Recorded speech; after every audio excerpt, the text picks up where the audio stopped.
कहते तो हो तुम सब की बुते गालियां मुंह आए, यक मर्तबा घबरा के कहो कोई कि वो आए। ये दीवाना गालिब की गज़ल नंबर 163 है, जिसको आज हम पढ़ने और समझने की कोशिश करेंगे। बड़ी ही खूबसूरत और विटी गज़ल है। दो तीन बड़े नए ताज़ा ख्याल गालिब साहब ने इंट्रोड्यूस किए हैं। इसके अंदर एक बार फिर से रिलीजियस ऑर्थोडॉक्सी को चैलेंज करने का, तंज कसने का रंग भी आपको नज़र आएगा।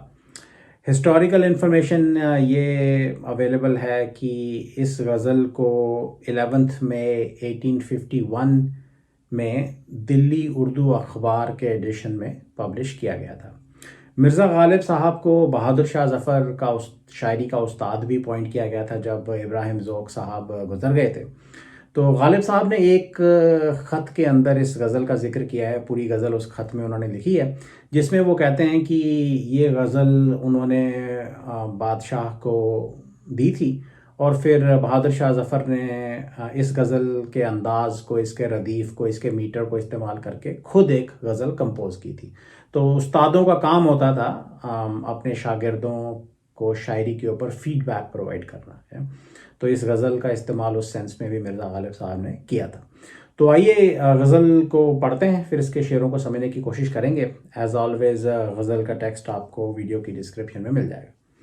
तो गालिब साहब कहते हैं कि कहते तो हो तुम सब की बुते गालियां मुँह आए, कहते तो हो तुम सब की बुते गालियां मुँह आए, यक मर्तबा घबरा के कहो कोई कि वो आए।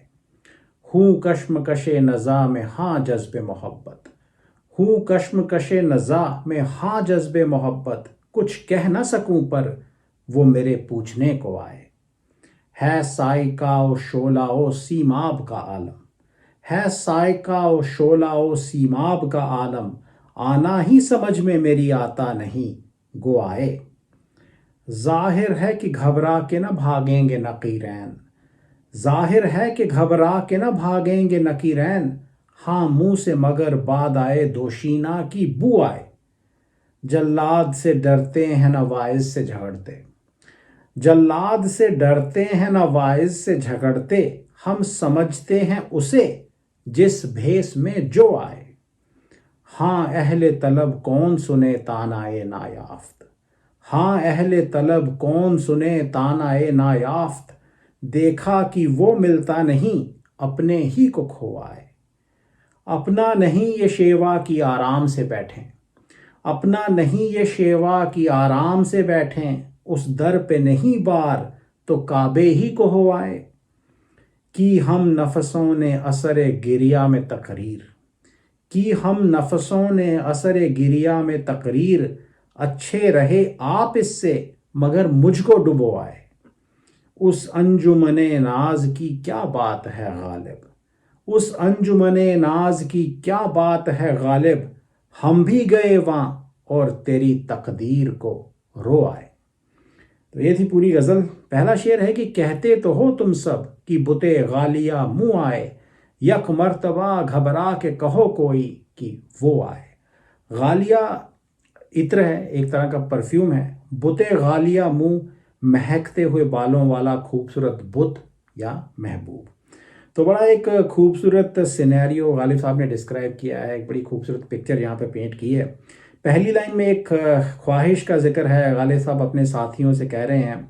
वो साथी भी शायद गालिब साहब के महबूब से इश्क करते हैं, तो उनके रकीब भी हो सकते हैं, लेकिन रकीबों की तरफ जो दुश्मनी का एक रवैया होता है, वैसी टोन इस शेर की नहीं है।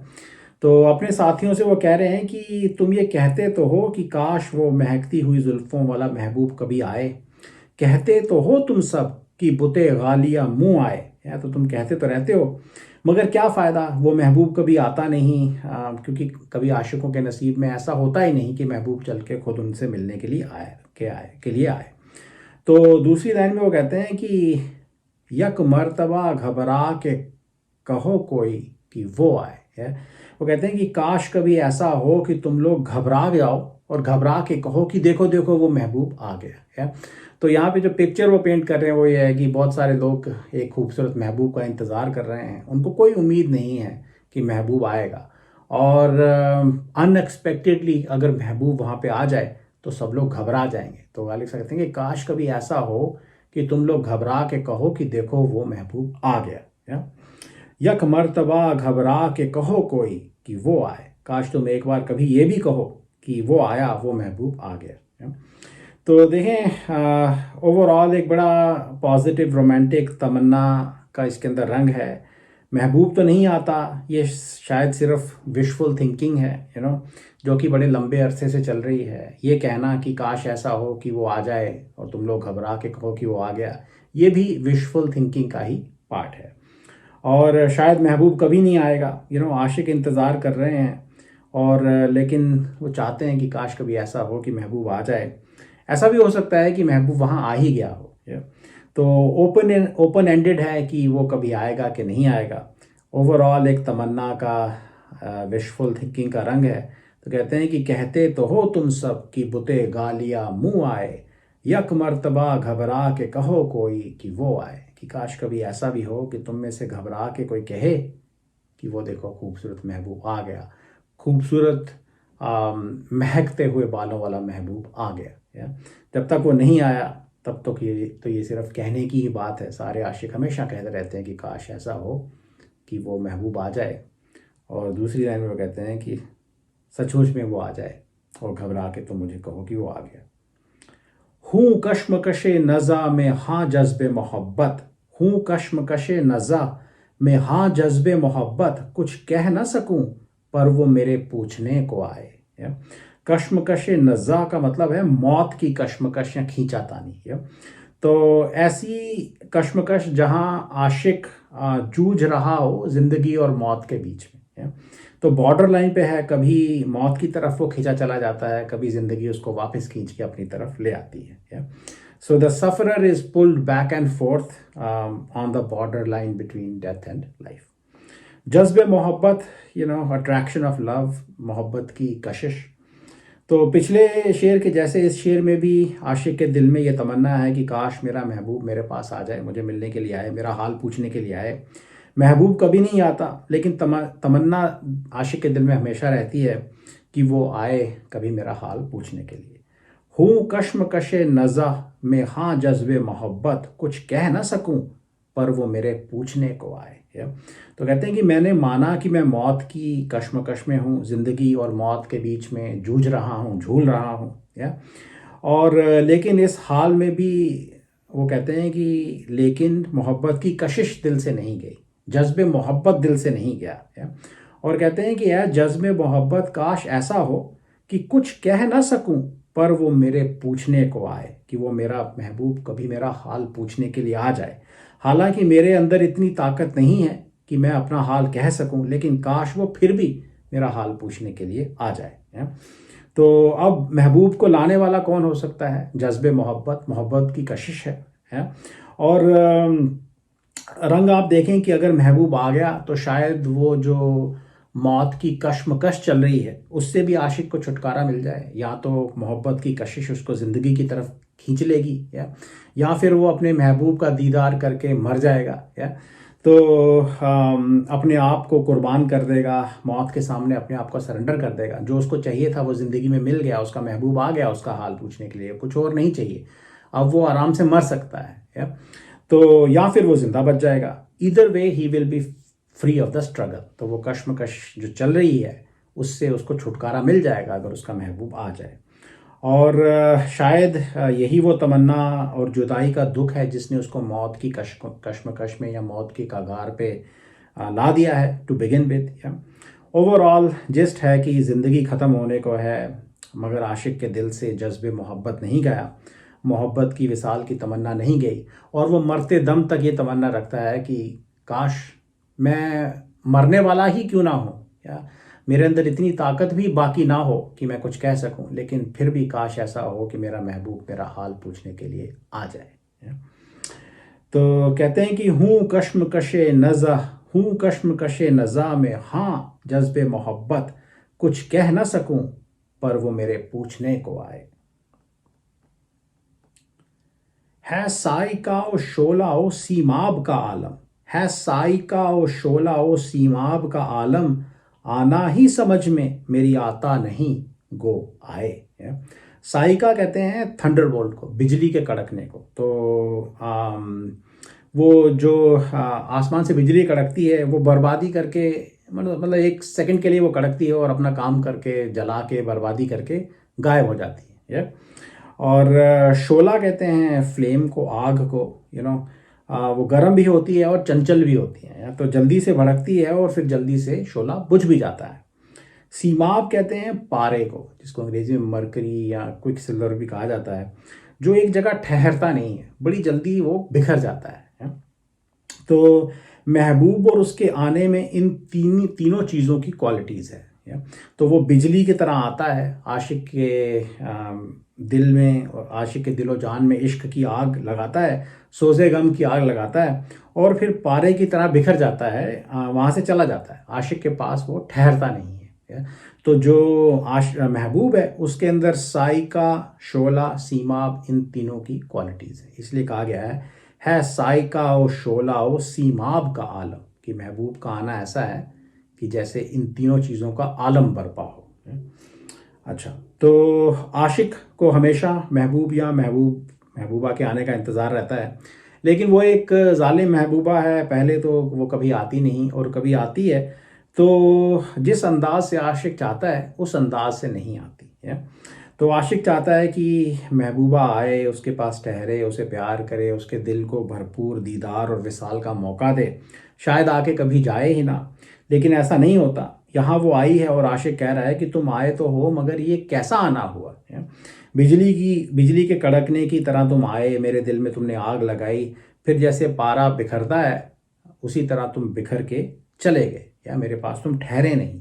और फिर दूसरी लाइन में कहता है कि आना ही समझ में मेरी आता नहीं गो आए। तो वो कह रहा है कि हालांकि वो आए, महबूबा आई, लेकिन उसका आना ही मेरी समझ में नहीं आता है। तो वो दुख से कह रहा है कि ये कैसा आना हुआ, मुझे समझ में नहीं आता कि ये कैसा आना हुआ है। ना तो तुम ठहरे, मेरे दिल को तुमने जला दिया और फटाफट तुम वहाँ से चले गए, ये कैसा आना हुआ है। और एक इसके अंदर फिलोसॉफिकल रंग भी हो सकता है, वो आने के कॉन्सेप्ट को ही समझ नहीं पा रहा है।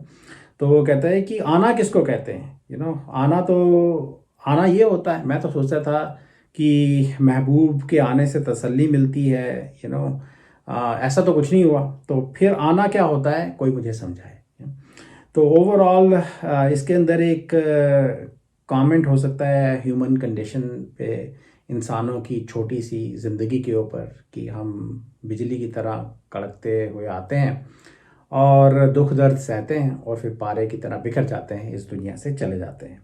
तो ये उस इंसान की छोटी सी ज़िंदगी के बारे में एक सवाल भी हो सकता है।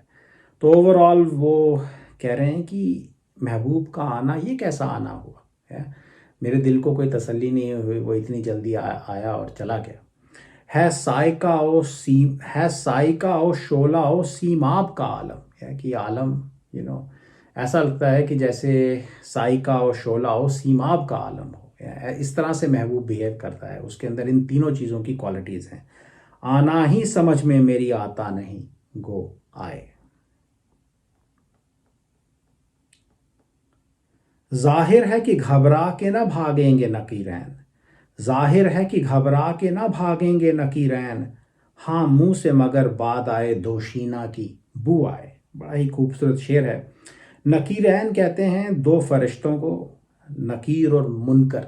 तो इस्लामिक ट्रेडिशन में ये आता है कि जब आप मर जाते हैं, जब आपको दफनाया जाता है, तो आपकी कब्र में ये दो फरिश्ते आपसे सवाल पूछने के लिए आते हैं, आपका टेस्ट लेते हैं, या तो आपके ईमान को टेस्ट करने के लिए ये आते हैं और आपसे सवाल पूछते हैं। और अगर आपने सवालों के सही जवाब दिए तो फिर रोज़े क़यामत तक आप आराम से अपनी कब्र में सोएंगे और शायद जन्नत जाएंगे। और अगर आप इस टेस्ट में फ़ेल हो गए, अगर आपने सवालों के सही जवाब नहीं दिए, तो फिर आप कब्र में हमेशा परेशान रहेंगे और शायद बाद में फिर दोज़ख में जाएंगे।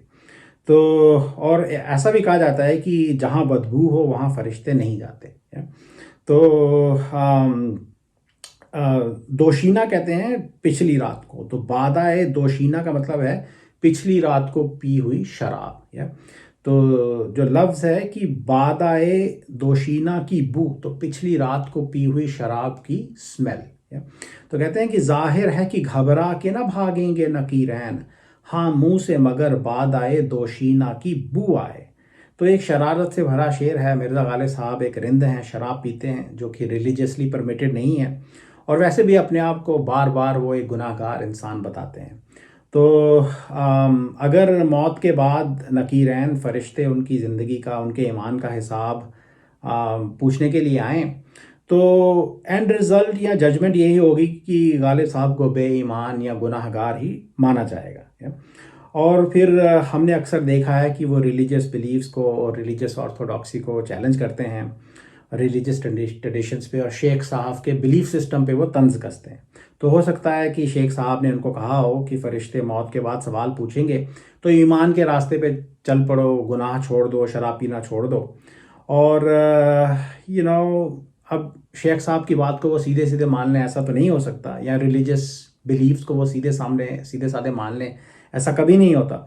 तो और ऊपर से वो शेख साहब को हमेशा परेशान और इरिटेट भी करते रहते हैं अपनी शेर व शायरी में।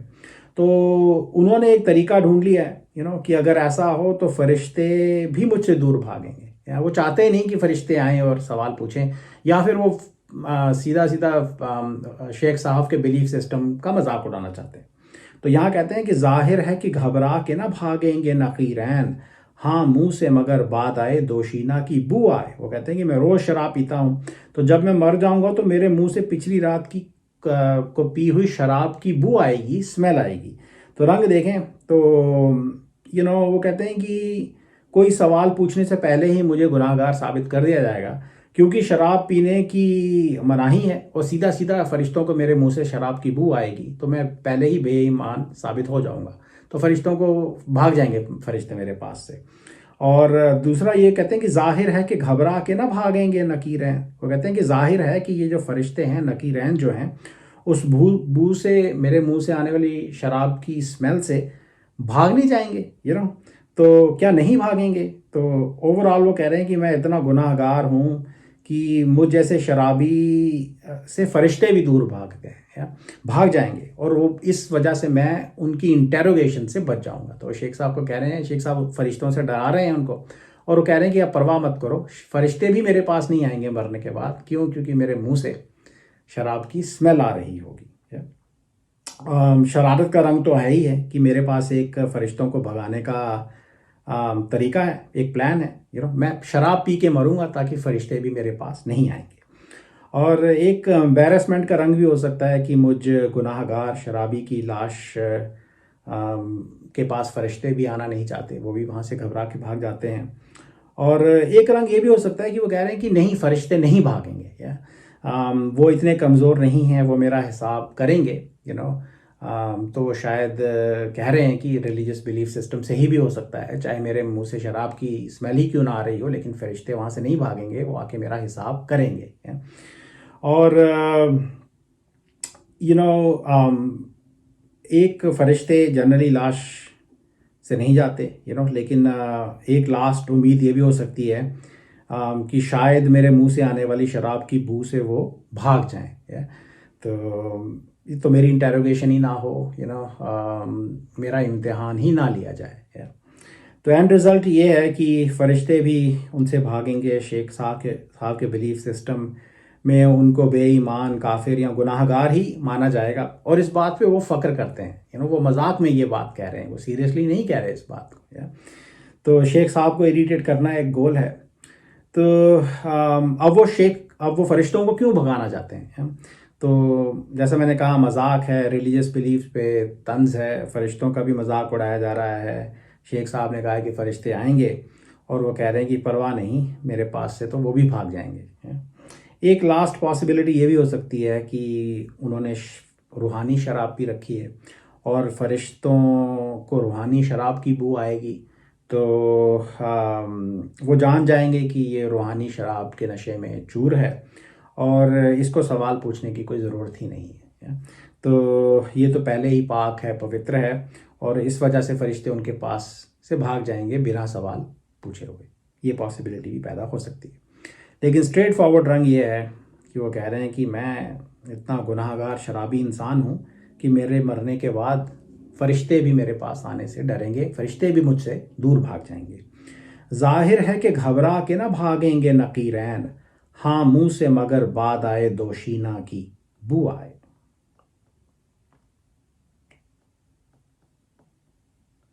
जल्लाद से डरते हैं न वाइज से झगड़ते, जल्लाद से डरते हैं न वाइज से झगड़ते, हम समझे हुए हैं उसे जिस भेष में जो आए। जल्लाद एग्जीक्यूशनर को कहते हैं, जो लोगों को मौत की सज़ा देता है, फांसी पे चढ़ाता है, तो या उनका सर कलम करता है, तो लोग उससे डरते हैं।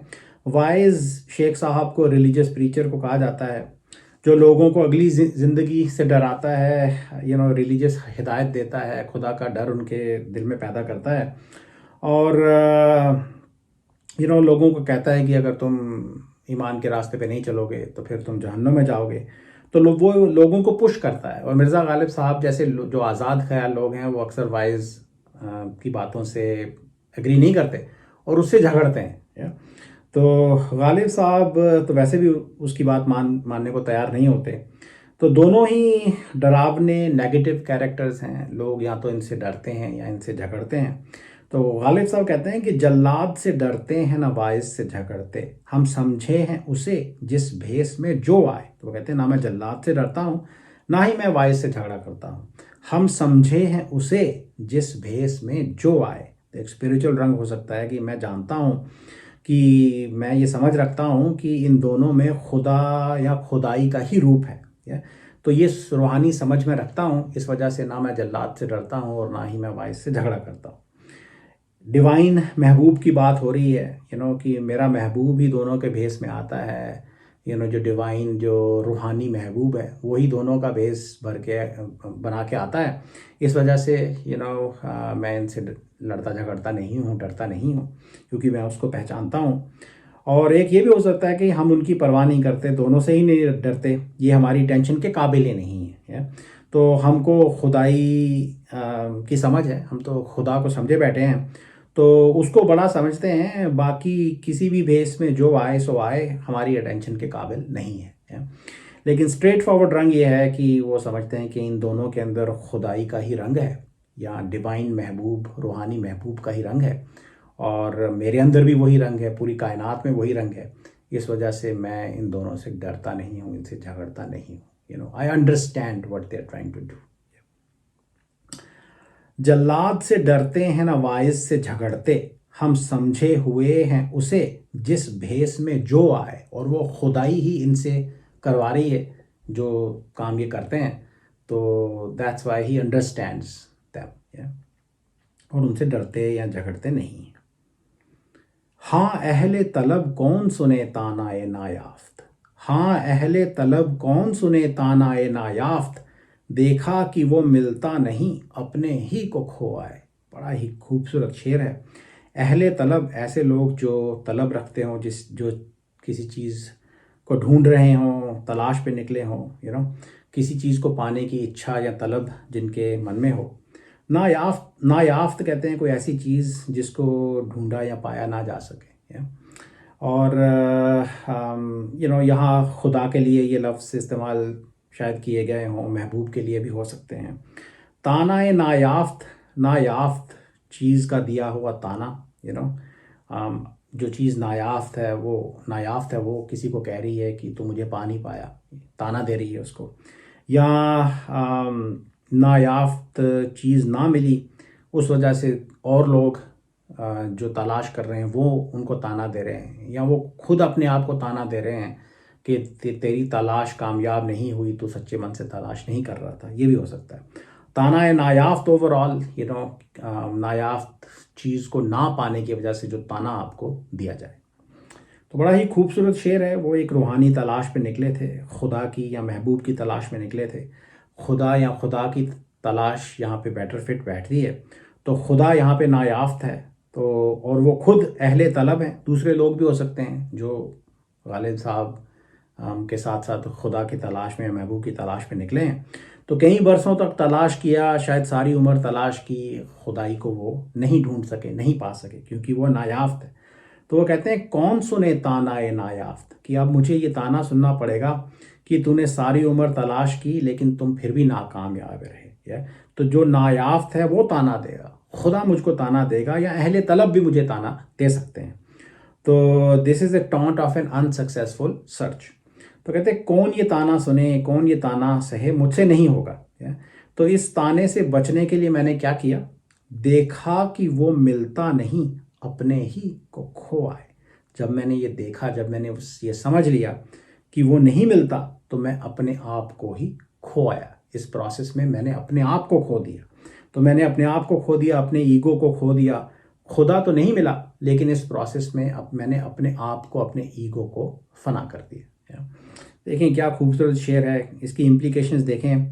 तो जब मैंने अपने आप को ही खो दिया, जब मैं ही नहीं रहा, तो फिर लोग ताना किसको मारेंगे, या तो मैं ही वहाँ नहीं होऊंगा, तो फिर मुझे ताना भी नहीं सहना पड़ेगा। इस वजह से मैं ताने सुनने से बच गया। और इम्प्लीकेशन देखें कि खुद को खोना, फना हो जाना, ये सूफ़ी स्पिरिचुअल ट्रेडिशंस में आता है कि इसको डिवाइन रियलिटी में मर्ज होने के बराबर भी माना जाता है। तो बाहर वो खुदा को तलाशते रहे, वो नहीं मिला, और जब उन्होंने अपने आप को खो दिया तो वो डिविनिटी में मर्ज हो गए, तो खुदा और खुदाई भी उनको मिल गए।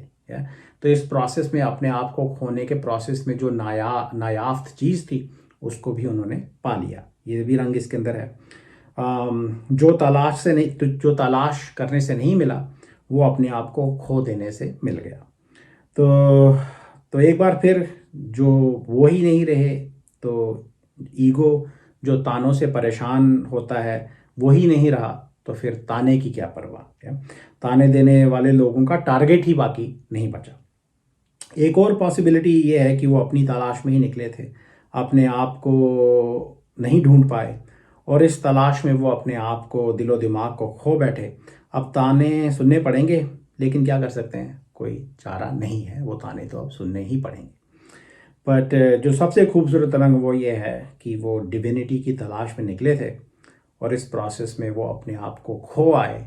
जिसका मतलब ये है कि अपने आप को खोने की वजह से, शेर के अंदर वो कह रहे हैं कि मैं ताने सुनने से बच गया, लेकिन उसकी इम्प्लीकेशन ये है कि शायद वो जिसको वो खोजने निकले थे, उसको अपने आप को खो के उन्होंने पा लिया।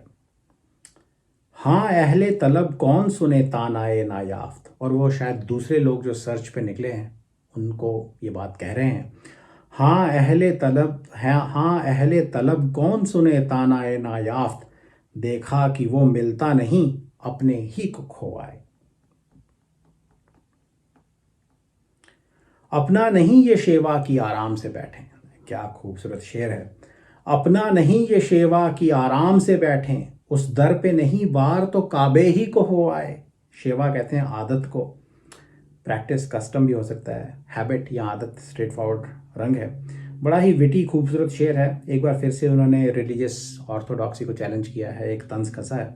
कहते हैं अपना नहीं ये शेवा की आराम से बैठें, कि मेरी ये आदत ही नहीं कि मैं आराम से एक जगह बैठूं, मैं कहीं ना कहीं घूमता रहता हूँ, आवारा इंसान हूँ, कहीं ना कहीं घूमता रहता हूँ।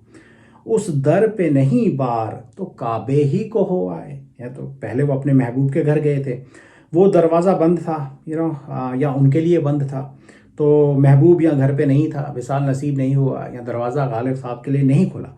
तो कह रहे हैं कि उस दर पे नहीं बार, तो कि जब उस दर पे मुझे एडमिशन नहीं मिली, तो मैंने क्या किया, तो काबे ही को हो आए। तो मैं काबे ही को हो आया। काबा इस्लाम की सबसे मुकद्दस जगह है, लोग हज के लिए वहाँ जाते हैं, तो वहाँ जाना बहुत बड़ी बात है। लेकिन यहाँ गालिब साहब की शायरी की टोन देखें, वो कहते हैं कि मैं चैन से एक जगह बैठने वाला नहीं हूँ, सो महबूब का दरवाज़ा मेरे लिए नहीं खुला, तो मैं काबे का ही चक्कर लगाया। कैजुअली कह रहे हैं कि फिर मैं काबे का ही चक्कर लगाया। कोई काम था नहीं मेरे पास, और मैं एक जगह बैठ नहीं सकता, महबूब का दरवाज़ा बंद था, तो मैंने सोचा काबे का चक्कर लगा आते हैं। देखिए इसके अंदर इम्प्लीकेशंस क्या हैं कि काबे का स्टेटस महबूब के दरवाजे के सामने कम है। तो जब महबूब का दरवाज़ा नहीं खुला, तो अपना मन बहलाने के लिए वो कह रहे हैं कि मैं काबा हो आया है। तो काबा जाना उनके प्लान्स में नहीं था, बस यूं ही काबे भी वो हो आए। तो सुना था कि वो भी अच्छी जगह है, तो मैंने सोचा दिखाते हैं जाके। तो काबा, ये भी हो सकता है कि काबा बहुत बड़ी जगह है लेकिन मेरी महबूब के दरवाजे या मेरे महबूब के घर के दरवाजे के जैसे नहीं है। या मेरे महबूब का दरवाज़ा जो है वो मेरे लिए काबे से भी बड़ी जगह है। और स्पिरिचुअल डिवाइन महबूब की बात हो रही है। ये भी हो सकता है कि जब मैं असली मिस्टिकल रूहानी विजडम हासिल करने में नाकाम रहा, तो मैंने फिर इस दुनियावी सेंस में मैं जाके हज भी कराया है। तो कि असली सच्ची रूहानियत को मैं एक्सपीरियंस नहीं कर पाया, तो मैंने सोचा कि काबे का चक्कर लगाते हैं, वहाँ जाने से भी कुछ ना कुछ सवाब, कुछ ना कुछ फ़ायदा तो मुझे मिल ही जाएगा है। तो इस सोच में मैं वहाँ भी हो आया। वंस अगेन काबा जाना असली स्पिरिचुअलिटी के सामने एक असली स्पिरिचुअलिटी की बराबरी नहीं कर सकता। फिर भी मैं वहाँ का चक्कर लगाया कि शायद कोई ना कोई सवाब, कुछ ना कुछ सवाब मुझे वहाँ जाने से भी मिला है। तो जो असली स्पिरिचुअलिटी है, जो डिवाइन महबूब को पाना है, वो काबे के हज से एक बड़ी बात है मिर्ज़ा गालिब साहब के लिए। तो ये सारे रंग इसके अंदर हैं। देखें क्या खूबसूरत शेर है। कहते हैं कि अपना नहीं ये शेवा की आराम से बैठे, और एक्सक्यूज़ कह दिए उन्होंने। Again he is treating all this like his trip to Kaaba very casually. Justification दे रहे हैं कि यार मैं तो एक जगह से बैठ ही नहीं सकता, एक जगह पे बैठ ही नहीं सकता, मेरी आदत ही नहीं है। अपना नहीं ये शेवा कि आराम से बैठें, उस दर पे नहीं बार तो काबे ही को हो आए।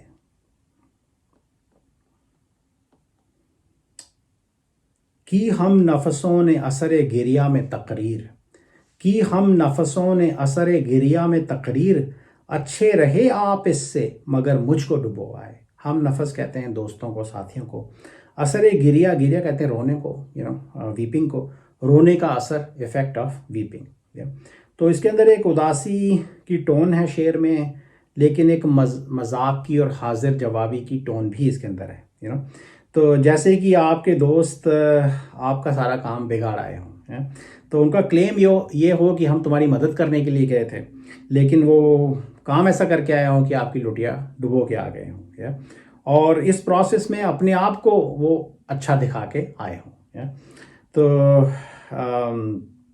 कहते हैं कि हम नफसों ने असर गिरिया में तकरीर। तो गालिब साहब के हम नफस, उनके दोस्त गालिब साहब के महबूब के पास गए और रोने के असर के बारे में तकरीर करके आए हैं, किसी तरह की डिस्कशन, किसी तरह का डिबेट करके आए हैं।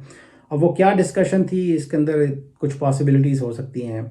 शायद डिस्कशन का टॉपिक ये था कि आशिक के रोने में असर है कि नहीं है, या वो अपने मन में गालिब का हाल सुनाने के लिए गए थे, और पूछ के आए हैं कि महबूब से पूछ के आए हैं कि गालिब हमेशा रोता रहता है, तेरे ऊपर उसके रोने का असर क्यों नहीं होता। तो महबूब शायद इस तकरीर से, इस स्पीच से, इस डिबेट से खुश हुआ है। इस शेर के कॉन्टेक्स्ट में उसे पता चला कि कैसे आशिक या मिर्ज़ा गालिब साहब उसके इश्क में पागल हुए बैठे हैं। और दूसरी लाइन में शेर में कहते हैं कि अच्छे रहे आप इससे मगर मुझको डुबो आए। तो वो दोस्तों को कह रहे हैं कि उस महबूब के सामने तुम खुद तो अच्छे बन गए, इस तकरीर की वजह से बड़ी बड़ी बातें उससे करके आए हो, मगर मुझे तुम डुबो आए, मेरी बर्बादी तुम इंश्योर करके आए हो। अब महबूब को पता चल गया है कि मैं उसके इश्क में रोता हूँ, अब वो मुझे और रुलाएगा, मेरे ऊपर और जुल्म व सितम ढाएगा, मुझे अब और रोना पड़ेगा, और मेरे आंसुओं में मुझे और वो डुबोएगा। तो ये तुम्हारी वजह से हुआ है, और तुमने मेरे रोने का जिक्र महबूब के सामने करके मुझे शर्मिंदा किया है। सच्चे आशिक का काम है कि वो चुपचाप रोए, दुख दर्द से है, नुमाइश करना उसका काम नहीं है। तो फ़र्ज़ था अकेले में रोना, लेकिन तुमने मेरा हाल उसको बता के मुझे डुबो दिया, मुझे शर्मिंदा कर दिया।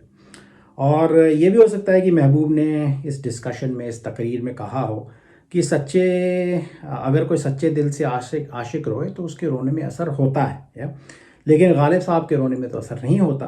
तो इसलिए अब ये प्रूव हो गया कि गालिब साहब